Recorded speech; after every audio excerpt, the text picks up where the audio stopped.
Hey Joe fans, I'm JoeFan82 here with another action figure review. Today I'm looking at the G.I. Joe Sonic Fighters Infantryman codename Cobra Viper.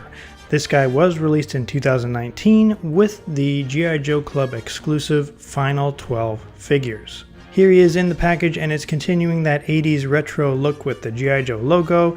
It says Cobra Enemy there on the top. Some really nice artwork on the left of the Viper. We've got that Sonic Fighters logo kind of tucked away on the bottom there. And there he is in the bubble with what looks like a good amount of accessories. And here's the back of the card. We've got that same artwork there on the top. And you'll notice on the top right, we've got the Sonic Fighters logo. And right underneath that, it says backpack with sound effects not included. And on the right it says G.I. Joe Club exclusive 4 of 12, licensed by Hasbro, and on the bottom we have the file card. And the file card says Sonic Fighters Infantryman codename Cobra Viper. We've got that card art there on the left. It says file name various, primary military specialty infantry, secondary military specialty demolitions, birthplace various countries. Because this was an army builder, this was not a individual person in the Cobra army, so they were from all over the place. The first paragraph says, Cobra Vipers are the frontline battlefield infantry fighters. If there's a dirty job that requires the use of knockoff imitations of sonic or laser weaponry, each and every one of them should receive the Medal of Villainous Valor, say that 5 times fast, with bronze serpent clusters, considering how easy it is for these shoddy copies to self-destruct when fired. They are outfitted with multi-layered body armor and wraparound acrylic composite helmets with built-in RTO, radio telecommunications gear. Each trooper is armed with a multi-burst laser pistol, commando submachine guns, and 60mm surface-to-surface grenade launcher to handle any obstacle they encounter on their assigned missions. Cobra Vipers know that the equipment they are carrying could jam or explode at any minute, and they get a little edgy, especially when hand-to-hand combat is the only safe way to neutralize hostile G.I. Joe forces. They're ready, willing, and able to cause harm and do damage anywhere the Cobra Commander sends them. The quote on the bottom says, "We'll go barrel to barrel or fist to fist against the G.I. Joe team." And here he is out of the package. He's not looking too bad. He is, of course, based off the vintage figure from 1990, and they did a pretty good job of replicating the colors and style of the vintage figure for the new modern update. Of course, you can't look at a Sonic Fighter Viper without referencing the original look. So we've got the Pursuit of Cobra version of the original Viper on the right with the classic blue and red color scheme versus the orangish red and gold of the Sonic Fighter version.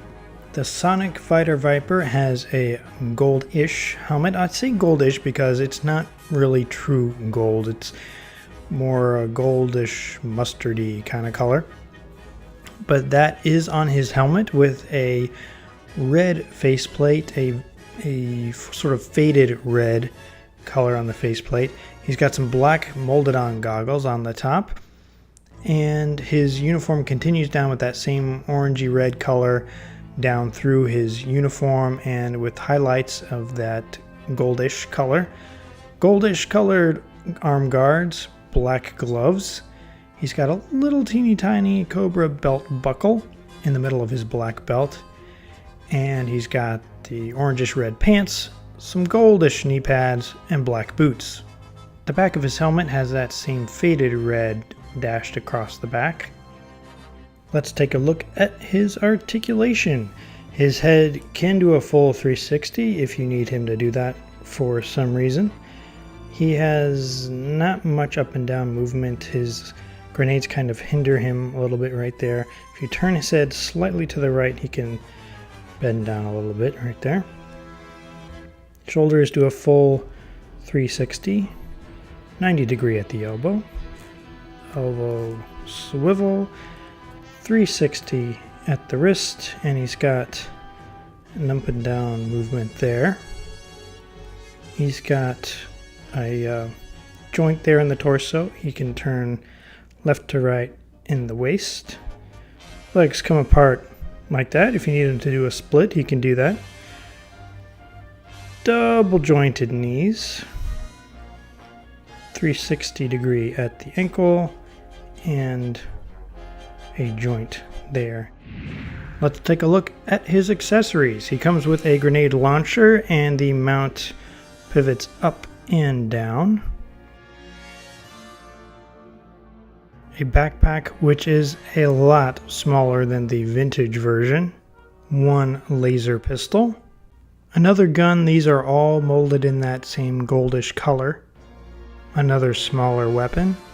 And last but not least, the requisite figure stand. It has the Cobra logo on the top, and on the front it says Cobra Viper. With equipment that is known to malfunction, being a Sonic Fighter Viper is probably one of the worst jobs you could have inside Cobra. That being said, the figure is pretty good. I'm not a huge fan of the color scheme, but that's just me. If you're not a fan of Sonic Fighters, you could use this guy as a Desert Trooper. I think he would fit in well using that color scheme for his uniform. Despite having a few negative points, it's hard to go wrong with a Cobra Viper. I'm happy to add him to my Cobra ranks. If you have a collection you'd like to share, it could be G.I. Joe or any other toy line for that matter, Transformers, Barbie, Hello Kitty, doesn't matter. Go ahead and send me an email to gijoefan82@gmail.com. Put collection photos in the subject line. Give me a brief description of what your collection is, how you would like me to refer to you, either your real name if you want or your online handle, and include some photos of your collection, and I will share those at the end of my videos. That's going to wrap up this video, guys. Thanks for watching, and I'll see you next time.